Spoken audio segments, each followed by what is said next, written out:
मुक्तवात्सल्यजलदेः परमानन्दरूपिणः अस्मदाचार्यराजस्य प्रपन्नोऽस्मि पदाम्बुजम् सर्वत्र गोविन्दनाम संकीर्तनं गोविन्द गोविन्द. இன்னைக்கு நாலாவது பாசனம் ஆழிமலை கண்ணார்னு முதல்ல வருண பகவானை பிரார்த்தனை பண்றார். என்ன அப்படின்னா வருண பகவான் எப்படி அப்படின்னா மழை பெஞ்சதுன்னா நல்லவர்கள் கெட்டவர்கள் இதெல்லாம் தண்ணிக்கு தெரியாது. நல்லவனாக இருந்தாலும் அவனுக்கும் அந்த தண்ணி உபயோகப்படுறது, கெட்டவனாக இருந்தாலும் அவனுக்கும் உபயோகப்படுறது தான். அதனால வருண பகவானை பார்த்து பர்ஜன்யான்னு கூப்பிட்ற. பர்ஜன்யான்னா வருஷிக்கிறவரேன்னு அர்த்தம். வருஷிக்கிறவர்னா தீர்த்தத்தை வருஷிக்கிறவரே, எங்க எல்லாருக்காகவும் நீங்க ஒரு ஒத்தாசை செய்யணும், ஒரு ஹெல்ப் பண்ணுங்க. என்ன அப்படின்னா, நான் எங்க பார்த்தாலும் கடல் சூழ்ந்த மண்ணினை வாழியன்னு சொல்றோம் இல்லையா. கடல் சூழ்ந்து இருக்கு. நம்ம பாரத தேசம் எப்படி இருக்கு அப்படின்னா எல்லா இடமும் தண்ணி சூழ்ந்து நடுவில் இருக்கு. இது எல்லாம் பகவானுடைய சிருஷ்டி. அந்த கடல் இருக்கே, அந்த கடல்ல கொண்டு போய் நீங்க நல்லா ஆழ்ந்து போகணும். ஆழ்ந்து உள்ள போனோம்னா அந்த கடல்ல இருந்து ஒரு தீர்த்தம் வருது இல்லையா, அந்த தீர்த்தத்தை எடுத்துட்டு போய் நீங்க கொஞ்சம் கூட விடாம எல்லாத்தையும் எடுத்துட்டு போகணும். அப்படி எடுத்துட்டு போய் அந்த தீர்த்தத்தை வானத்திலிருந்து பொழிய வைக்கணும். அது எப்படி இருக்கணும் அப்படின்னா, சுவாமி கிட்ட இருக்கே பஞ்சாயுதம் இருக்கே, அந்த பஞ்சாயுதத்துல அந்த சக்கரம் எப்படி இருக்கோ அது மாதிரியான ஸ்வரூபத்தோட இருக்கணும். இடி இடிச்சா சங்கு எப்படி துவனி கொடுக்கறதோ, இடி இடிச்சா எல்லாருக்கும் பயமா இருக்குன்னு சொல்லுவாங்க இல்லையா. சங்குநாதம் கேட்டா அந்த இடத்துல மகாலட்சுமி கடாட்சம் இருக்கும் அப்படின்னு சொல்றாங்க. அதனாலதான் சங்குநாதம் பூஜை சமயத்துல சங்க ஒழிக்க செய்யறது அப்படின்னா அது பேரு பாஞ்சஜன்யம்னு பேரு. துருவன்கிற பக்தனுக்கு சுவாமி ஞானம் வர்றதுக்காக தன்னுடைய பாஞ்சஜன்யம் சங்கால அவனுடைய கண்ணத்தை தழுவினோடனே வேதாந்தமான உள்ள ஸ்லோகங்கள்லாம் பகவானை பார்த்து அவன் சொல்றான். அந்த பாஞ்சஜன்யத்துக்கு அவ்வளோ ஒரு சக்தி. அந்த பாஞ்சஜன்யம் மாதிரி சத்தம் வரணும். அதே மாதிரி மேலே வருஷம் நிறைய பொழியுமே, மழை பொழியும் இல்லையா.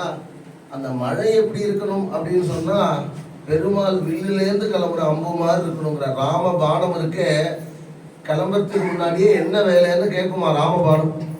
ராமபானம்னு ஒரு அஸ்திரம் ராமர்கிட்ட மட்டும்தான் இருக்கு. அது என்ன இருக்கும் அப்படின்னா, அந்த ராமருடைய காதில் போய் நான் என்ன பண்ணணும்னு கேட்கும். அவனை வதம் பண்ணுன்னா வதம் பண்ணுமா, அவனை பயமூத்துனா பயமூத்துமா. அதுக்கு அதை எதிர்த்து இன்னொரு அஸ்திரம் உண்டா அப்படின்னா கிடையவே கிடையாது. அந்த ராமபானத்தை எதிர்த்து இன்னொரு அஸ்திரம் கிடையவே கிடையாது. அவ்வளோ விசேஷம். அது மாதிரி எங்க வாழ உலகில் நிறைய எல்லாரும் சந்தோஷமா இருக்கிறதுக்கு தண்ணி தேவைப்படுறது. என்னன்னா அதிவிருஷ்டி அனாவிருஷ்டிங்கிற சாஸ்திரத்துல. அதிவிருஷ்டின்னா இப்ப பெய்யறது பாருங்க, இன்னும் ஒரு வாட்டி மழை அதையே இன்னும் சரி பண்ண பாடம் ஆகலை. இன்னும் அதுக்குள்ள இன்னொரு இடத்துல அதே மாதிரி ஒரு பிரச்சனை வருதுன்னா இது பேர் அதிவிருஷ்டின்னு பேர். அதிவிருஷ்டின்னா தேசத்துல மக்கள் யாரும் தன்னுடைய கடமைகளை செய்வதில்லை அப்படின்னு தெரிஞ்சுக்கோங்கிற சாஸ்திரம் அதான் சொல்றது. காரணம் நம்ம என்ன வேணா சொல்லிக்கலாம். நம்ம சரியா தண்ணியோட இடத்துல நம்ம வீடு கட்டிட்டோம், அதுக்கு என்ன வேணாலும் காரணம் நம்ம சொல்லிக்கலாம். திருப்தி தானே ஒரு மனுஷனுக்கு. கல்யாணத்துக்கு போனோம் அப்படின்னா ஒருத்தர் காஃபி நல்லா இருக்குன்னா அதுல திருப்தி அடைஞ்சிடலாம். காஃபி சாப்பிடுவா கல்யாணத்துக்கு போறோம்.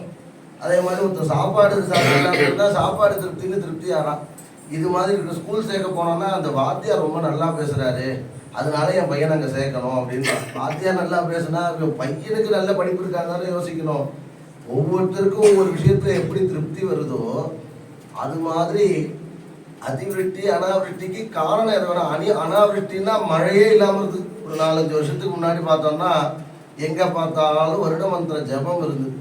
எதுக்கு அப்படின்னா மழை நிறைய பெய்யணும், விவசாயிகள்லாம் நல்லா இருக்கணும். விவசாயிகள் நல்லா இருக்கணும்னா என்ன, நாமளும் நல்லா இருக்கணும்னு அர்த்தம். விவசாயம் நடந்தாதான் சாப்பாடு கிடைக்கும். சாப்பாடு கிடைச்சாதான் நாம வாழ முடியும். இதுக்கு சந்தோஷம் தேவை. நமக்கே நித்தியப்படி தண்ணி தேவையே. ஒரு தண்ணி டேங்க் லாரி வந்ததுன்னா பெரிய பெரிய கோடீஸ்வரன்லேருந்து குடத்தை தூக்கின்னு போன காட்சி பார்த்துருக்கோம் ஒரு 10 வருஷத்துக்கு முன்னாடி. தண்ணி டேங்க் எவ்வளோ அப்படின்னு தண்ணியை விலை கொடுத்து வாங்கக்கூடிய ஒரு சமயங்கள்லாம் இருந்தது. இப்போ தண்ணியை பார்த்தானே எல்லாரும் பயந்து ஓடுற மாதிரி ஒரு சமயம் இருக்கு. இதுக்கெல்லாம் என்ன அர்த்தம் அப்படின்னா, தத்தத் கர்மானுஷ்டான வித்தியாசாத்து, பக்தர்கள் யாரும் தன்னுடைய கடமைகளை சரிவர செய்வதில்லை அப்படின்னு அர்த்தம். பக்தர்கள்லாம் யார் அப்படின்னா உலகத்தில் இருக்க அனைத்து விதமான மக்களும் அப்படின்னு அர்த்தம். ஏன் அப்படின்னா குழந்தைங்கள்லாம் படிக்கிற டியூட்டி தான் பார்க்கணும். அதை தவிர்த்து குழந்தைங்களை வேலைக்கு அனுப்புறோம் இல்லையா, அந்த கடமையை தவற விடுகிறார்கள் அவருடைய பெற்றோர்கள் அப்படின்னு அர்த்தம்.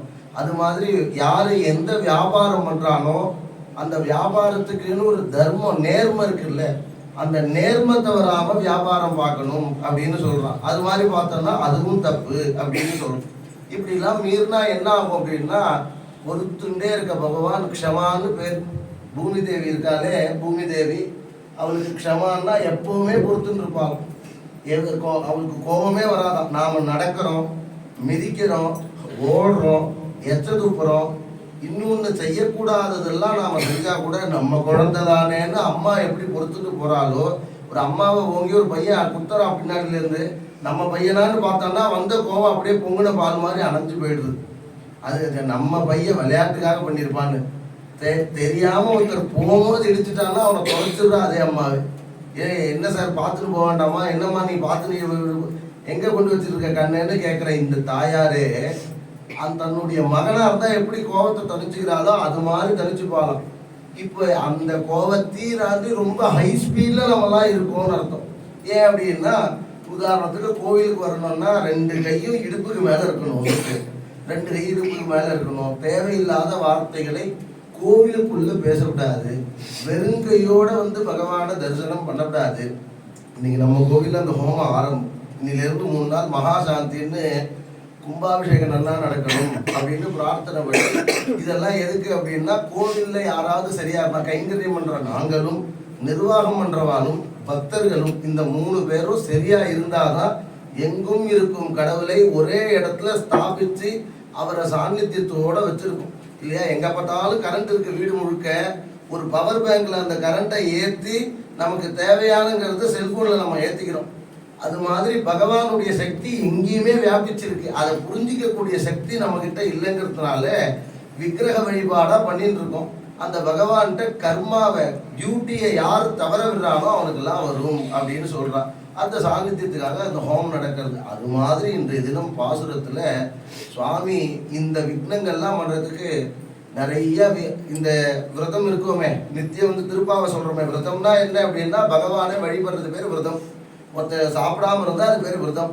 ஒருத்த தீட்சைன்னு சொல்றானோ, ஒருத்த நான் இந்த காரியம் முடிகிற வரையும் நான் இதை பண்றது இல்லைன்னு சொன்னான்னா அது பேர் விரதம். இப்படி விரதம்னு அர்த்தம். இந்த திருப்பாவை சொல்றதுக்கு விக்னம் வராம இருக்கணும் இல்லையா. பகவானை வழிபடுறதுக்கு டெய்லி திருப்பாவை போயிட்டு இருக்காங்க. டெய்லி போறீங்களே, ஒரு நாள் போனா பத்தாதான், இன்னைக்கு ஒரு நாள் லீவ் போட்டுருங்க அப்படின்னு ஒரு 10 பேர் சொல்லுவாங்க. அப்படி சொல்லாம இருக்கிறதுக்காக பகவானுடைய பஞ்சாயுதங்களையும் பிரார்த்தனை பண்றா தாயார். விஷ்ணுஸ்துவாம் ரக்ஷது சக்கர ஊர்த்வம் தனு பூர்வகும் சக்திர் தக்ஷிணமபரங்கதோதி சீன்னந்தகோ. இந்த ஆயுதங்கள்லாம் பூர்வ பாகத்துல சக்கரம் இருந்து, கிழக்க சக்கரம் இருந்து என்னை காப்பாற்றட்டும். வில்லு, கதை, சுவாமியுடைய சங்கு இதெல்லாம் காப்பாற்றட்டும்னு பிரார்த்தனை. ஒரு காரியம் ஆரம்பிக்கிறதுக்கு பெரிய உற்சவம் ஆரம்பிக்கிறோம்னா பகவான்கிட்ட போய் பிரார்த்தனை பண்ணி, உன்னுடைய பஞ்சாயுதத்தை எனக்கு இரவலா கொடு, எப்படி நீ வச்சுட்டு பக்தர்களை காப்பாத்துறியோ இந்த காரியத்துக்கு எந்த விதமான தடையும் இல்லாம பண்ணுன்னு சாஸ்திரம் சொல்றது. அதை சொல்றா இன்னைக்கு தாயார். இந்த வருஷம் நிறைய பேயணும். இந்த வருஷம் பேயறது மட்டும் இல்லாம இத்தனை ஆயுதமும் எனக்கு ரட்சையா இருக்கணும். ஏன் அப்படின்னா, எந்த விதமான ஒரு ஜுரம் வந்துருது அப்படின்னா ஒரு நாள் திருப்பாவை சொல்ல முடியாது. அன்னைக்கு நமக்கு ஜுரம் வந்துருது அப்படின்னு சொல்றதுனால நித்தியம் திருப்பாவை சொல்லிகிட்டே இருந்தா இன்னைக்கு ஒரு நாள் ஆப்சண்ட் போடுவோம்னு சூரிய பகவான் போடுறது. அவர் கரெக்டா சூரிய உதயம் ஆயிடுறது, சூரிய அஸ்தமனம் அவருடைய டியூட்டி கரெக்டா பண்ணிடுற. நாம தான் நமக்கு அலுப்பு வந்தோ சோம்பேறித்தனம் வந்தோ இல்லை முடியாமலோ ஏதோ ஒன்று வராமல் இருக்கும்ல, அது வராமல் இருக்கணும்னு பிரார்த்தனை.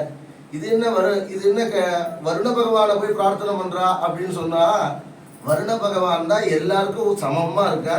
அந்த சமமா இருக்கிறதுக்கு ஏன் கடலை உதாரணமா சொல்றா அப்படின்னா, கடல் போல பகவான் எங்கேயுமே வியாபிச்சிருக்காரு. அதை நாம ஆழத்துக்கு போய் ஆழியில் புக்குன்னு சொல்றாங்கல்ல, ஆழத்துக்கு போய் பகவானாகிய தீர்த்தத்தை நாம அமிர்தமா எடுத்துக்கணும். அப்படிங்கிற எல்லாருக்கும் வானத்திலேருந்து வந்ததுன்னா அந்த தீர்த்தம் சுத்த தீர்த்தம், மழை நீர் சேகரிப்புன்னு திட்டம் வைக்கிறாங்களே கவர்மெண்ட்ல. இதே கடல் நீர் சேகரிப்புன்னு யாருமே வைக்கலையே. கடல்ல போய் ஒரு தீர்த்தம் சாப்பிட்றது இல்லையே. இந்த தண்ணி தான் மேலே போயிட்டு நமக்கு சுத்தமா வருது. இந்த பியூரிட்டி மாதிரி பகவான் இயற்கையா பண்ணியிருக்கான். இப்பதானே பியூரிட்டி கண்டுபிடிச்சிருக்கான்.